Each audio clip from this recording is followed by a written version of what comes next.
Hey, what's up guys, it's METAGAMESGX here, and I'm going to review this game that we had on stream, and it was really well played, so I wanted to actually upload it as a video for you guys. It's how to break a snake eye board, basically, with not the best optimal hand. It's also showing you guys how Allure of Darkness really just puts everything together, because my opening hand is a Heavy Storm, Super Poly, Allure of Darkness opening in red, and honestly, all things considered, this is a pretty good hand, especially if I get something like a dark or something to make the allure alive, besides just if the opening gets negated. Great. So he starts with a Fiendsmith Engraver, and at this point I'm just okay, he's either on Fiendsmith Snake Eye or Primite. Probably Snake Eye at this point, especially with the ban list not having dropped yet. We do have the Oak ban coming up. We do have now the Fabled Lurie resolving and reviving itself. He's now going to summon it out for a Link 1, of course, Fiendsmith's Requiem. This is the part where we can just fast forward, because this is just standard Fiendsmith combo, right? Of course. But he sends the Engraver, and at this point, I'm like, okay, well, then he'll probably just go Caesar to play around the nib. But no, he just decides to say, fuck the nib, and then goes Snake Eye Ash. Normal summon, I feel like this is pretty incorrect, honestly, all things considered. He searches out the Snake Eye Poplar, and then he's going to be able to summon out the Poplar. You know, at this point, I'm kind of just waiting to see. With Branded, a lot of the time you just have to see what happens, but it's always good to still see what they're comboing through and see what cards they have in rotation.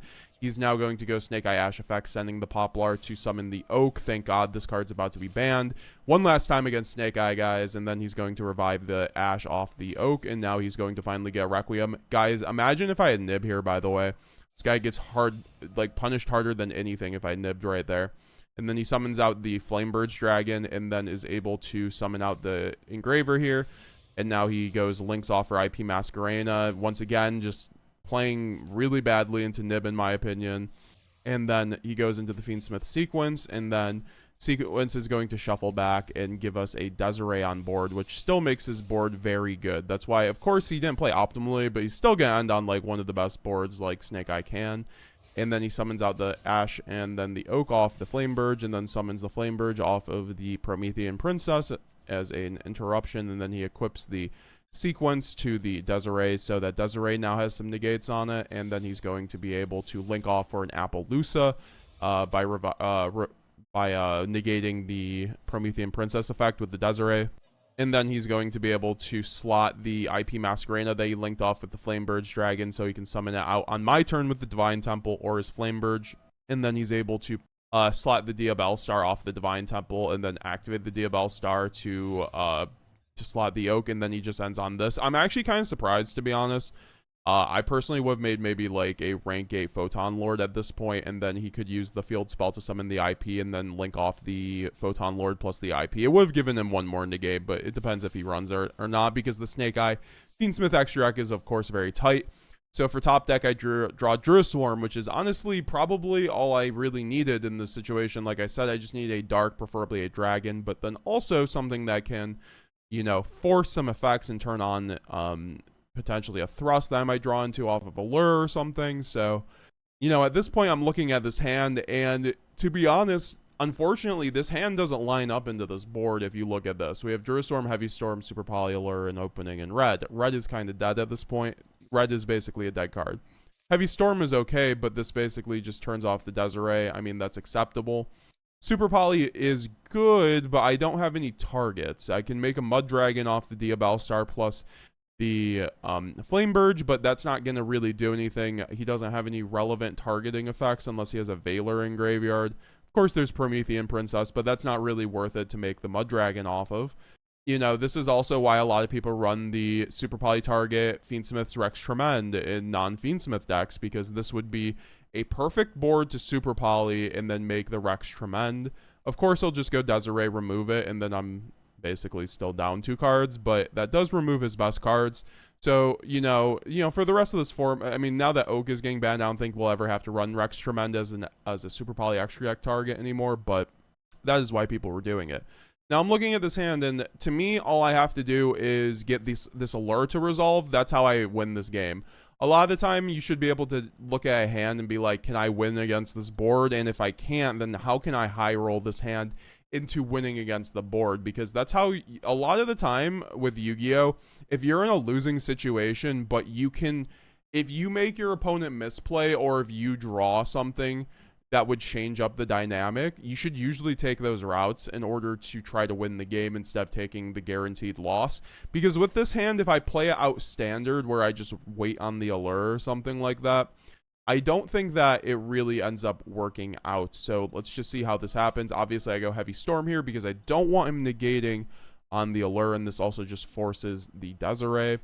And at this point, he still has a 3200 Appaloosa, which is really scary, but I still go Allure of Darkness. I chain the opening here so I can get a Tragedy in hand, so I can actually get a nice banish for the Allure of Darkness. And at this point, he max sees, and then I chain the Druid Swarm to try to get a free summon out, but he's going to use the Appaloosa, which is totally fine because now Druid Swarm is going to be stuck in my hand. But then again, he won't be able to, you know, I don't go neg off of it, and this does also bait the Appo, which turns on talents, which I just drew. I'm going to be able to banish the Tragedy.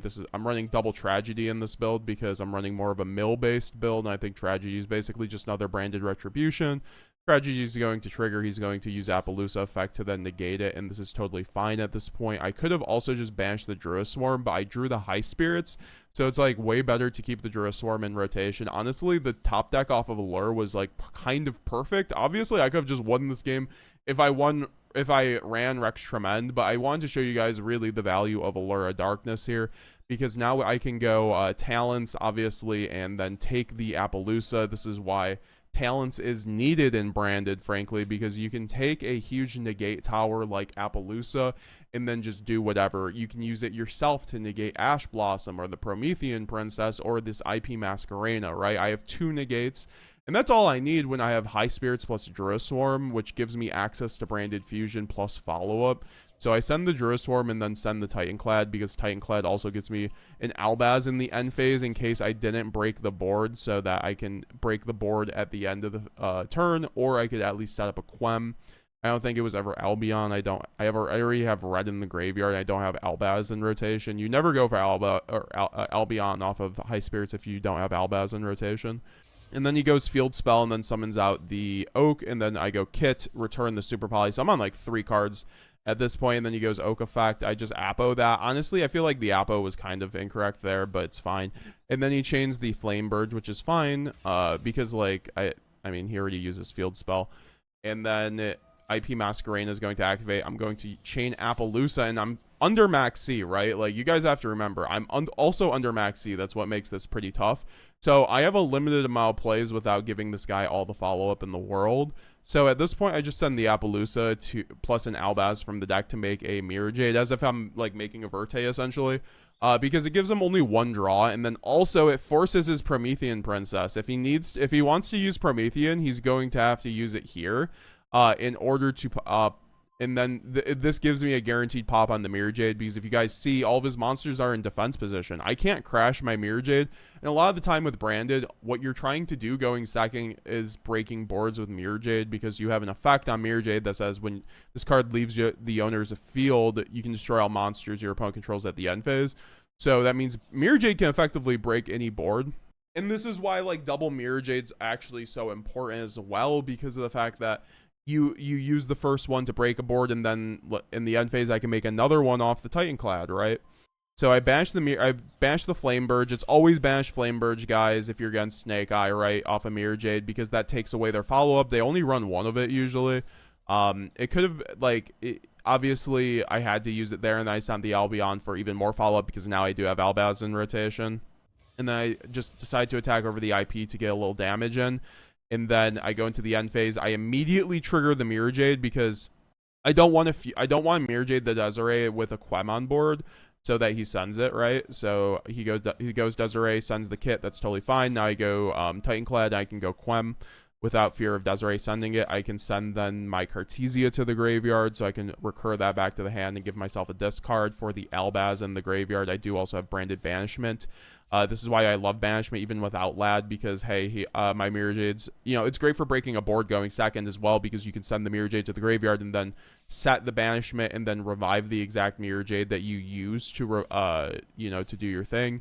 So here I'm just waiting for him to play. He doesn't have a ton of follow-up outside the Princess in Graveyard, and then also he does have the Fiendsmith Engraver, so I'm going to let him go Engraver here. And obviously before they ever go Requiem, you have to stop Fiendsmith deck, or else they'll go into, you know, do their thing. So I'm going to use the banishment, summon the mirrorjade, and this also gives me the opportunity to banish off the Quem plus the Engraver to make the Quertus. And I do this because I don't want the Engraver in rotation. Right now he can't like go sequence for if he ever gets a sequence, right? So that's why I essentially did that, and I make Quertus for the follow-up, and that's going to be a scoop right there. That's kind of how you slam Snake Eye under Max C, of course, guys. I hope you enjoyed that gameplay. We're going to have some more Master Duel gameplay soon, of course. So make sure that this video gets to 150 likes, and we will upload another one, guys. Let me know what you thought of the gameplay. This is the deck list I was using. We have changed it up a little bit. We removed the super polys because this is actually not... So this is the deck list I changed to after this game. I took out the super polys because I figured if I'm not running Rex Tremend, it's really not worth it. I don't think Rex Tremend comes up enough for it, so I'd rather just run Gizmek Uka, which is good against multiple different decks, including Fiendsmith, including Blue Eyes, and then also I get to be able to turn 0 Mirrorjade with Uka, so that's what I'm able to do.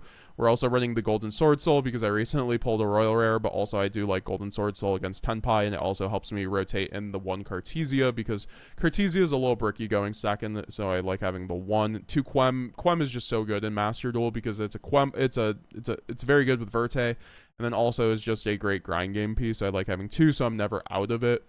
3, you know, the Bestials, obviously. 2 Tragedy. This is just kind of to copy my theory from TCG, where Grass, it just makes it better. And then also I think I want double a lot of people run double Retribution in Master Duel. Why don't they just run double Tragedy? Because Tragedy is the same exact card as Retribution, except it works better with Allure of Darkness, and it's better for your grind game because you can send it off a Branded Fusion to chain block your own Lubellion, for instance, which can come up against like things like Appaloosa and like Baron and stuff. So yeah, I do think that Tragedy is pretty good. I like it over the Mercurial. We're running the 1 Ecclesia for the turn 0 Gizmek Uka. If you guys want to see those combos, I'll link down below. 1 Heavy Storm because this thing can be a combo piece, right? Like if you use this, destroy the Retribution, or like a Branded Sword, right? You can get back your combo pieces. Foolish Gold Star, consistency. Allure of Darkness, as you guys saw, I was not going to win that game without Allure of Darkness. So I think Allure of Darkness is basically mandatory and branded. Obviously, you don't need to, but in my opinion, I just think it is just way too important, like a 60 card build. And then even in TCG, like, you can play around Droll, right? Like, you never lose to Droll and branded if you play correctly. So unless you're on a super, super weak hand. Like, there's like 1 out of 10 hands, maybe 1 out of 15 hands that actually hard lose to a Droll, but very, very rare. And then we're running the 3 Droplet. I just think Droplet's so important in this meta because of like Snake Eye and then also Blue Eyes to dodge the Droll Beam. Super broken. Then also it's pretty good against Crystron and then like branded. And then opening for consistency, we're back to 1 deployment. I was running Lenatus, but Lenatus just like... Lenatus would be my 16th card, so I might like add it back and Lenatus over something, but I don't know. 1 banishment because we aren't running the Lad, but it's very good for the grind game, as you guys saw. It's very good even without Lad. I just think Lad dies to super poly way too much, and like I was getting super polyed yesterday, and every time I got super polyed, I did not lose, right? I would have lost if I was on Lad Mirrorjade. So 1 brand white for the grind game, and then Grass is just so good, and then yeah, 3 High Spirits, consistency, and then we're also running Sprined in here because it's very good into like Mermal and Crystron. You need something to like summon off their bodies with Albaz off of like Rinbrum. Also, we're only running 2 Albaz, which is totally fine in my opinion. It's like, you know, we're grinding, and then also I should probably be running a branded sword, for instance, but it hasn't come up too much, obviously. Like there might be some games where I just lose to 2 Albaz, but I feel like the nice part about running 2 Albaz is you don't die or brick on it, right? So it was the only card I felt like I could cut, and I've been fine with it since. If you know how to grind with branded, running 2 Albaz is fine. Generally speaking, I recommend 3, especially in TCG, but I think in Master Duel, if you know what you're doing, you can get away with it. We're running the Stapelia Boral to rotate into out of Mirrorjade and also Super Poly targets, because you need something else than Mirrorjade on your end board, right? So we usually are layering the Mirrorjade boards with Stapelia and Furious. Sprined is also randomly good against stun because it just pops a card on field. So this card's actually really, it's like almost a pseudo Guardian Chimera, right? Like I'm not running Guardian Chimera, but if I need to go into it, I can do this. and like pop their floodgates, and then Sanctifier for the max C lines, and also grind game like revive mirrorjade once I've already, because I save this card for either max C lines or like turn like 4, 5, or 6. Quertus is very good for just like, you know, as a wall, you need something to summon off of the Gwignall that's not just a Quem, and then also it helps a lot when you already have Quem on board plus Gwignall to trigger the Quem to make something leave the extra deck with Quertus. Some decks can't out Quertus at the moment, so it's still fine. And Master Duel, especially with Snake Eye, getting a little bit worse post Banlist. You guys might be wondering, what does anything change post Banlist? And frankly, I don't think so. I mean, the Ukas probably leave, but I think that Uka is very good against Blue Eyes. If anything, we could take out the Ukas and then maybe put back in Super Poly, because Super Poly is going to be very good against decks like Mermal and then Blue Eyes, so I would probably put back in the Super Polys post ban list and then take out the Ukas, put in Super Poly, and then it really just depends though, because I like this not tight extra deck, so I might just like do Dark Ruler or something, or you know, something that works into those decks a little bit more than Uka, because Uka, if the Blue Eyes player plays optimally, Uka, you won't even be able to, I mean, you might be able to Uka them, but it just depends. So, and then also maybe cut Druiswarm and Magnuma, but I've been really liking these cards. You guys saw Druiswarm was great. It's just a really flexible card. Gets you to a body for Verte and also breaks the board. It makes your triple Lubellion more of a board breaker, so I think that's totally fine. And then the 2 max C2, this card like never resolves, but like when it does, you basically win the game, so that's kind of why we're on it. It also takes up a Called by an Ash worst case scenario. I just think it's such a god card that you like need something from Mermal, right? So like you just kind of need it, or like Punk, like these decks with like super high engine counts, low non-engine counts. I feel like Maxi is just super good for those combo decks. And Fuwalos is a bit weaker against like Blue Eyes, so that's why we're not doing it. I'm very happy with this build, all things considered. Once again, not going to change it too much, but once Snake Eye gets nerfed, definitely the Uka is probably getting taken out. But the consistency is very good. I think Allure really helps, right? Because you draw 2. Oh my god, look at this hand going second. Allure, banish this. We have Thrust plus Heavy Storm, break every board plus Retribution. Yes, sir. Yeah. Banlist was not great, honestly. I think that Master Duel needs to do better with their ban list. Appaloosa not getting banned, but Master Duel getting, or sorry, OCG getting the Appo ban was kind of crazy. Hopefully we see a Paradise plus, like we should have just gotten the OCG ban list in Master Duel, but hopefully that means we'll get it eventually. Alright guys, with that being said, let me know down below what you thought of this gameplay. Give this video to 150 likes if you want to see a follow-up gameplay. Also check out my branded spreadsheet plus my other Yu-Gi-Oh decks. I have 100 plus combos on that spreadsheet. Go check it out on my website, and then also check out my merch down below on the website, and then subscribe if you haven't already. We're on the road to 20,000 subscribers. We just are about to hit 12k subscribers, so thank you very much if you already did. Follow me on X/Twitter if you want to get updates. Join my Discord if you want to join my community. Follow me on Instagram. I also have a second channel, MetaGames5Ds. Don't upload too much there. And then also become a member today if you want to get in on my classroom and get some members exclusive videos. That being said, I love you guys. Have a great day. Stay safe, and bye now.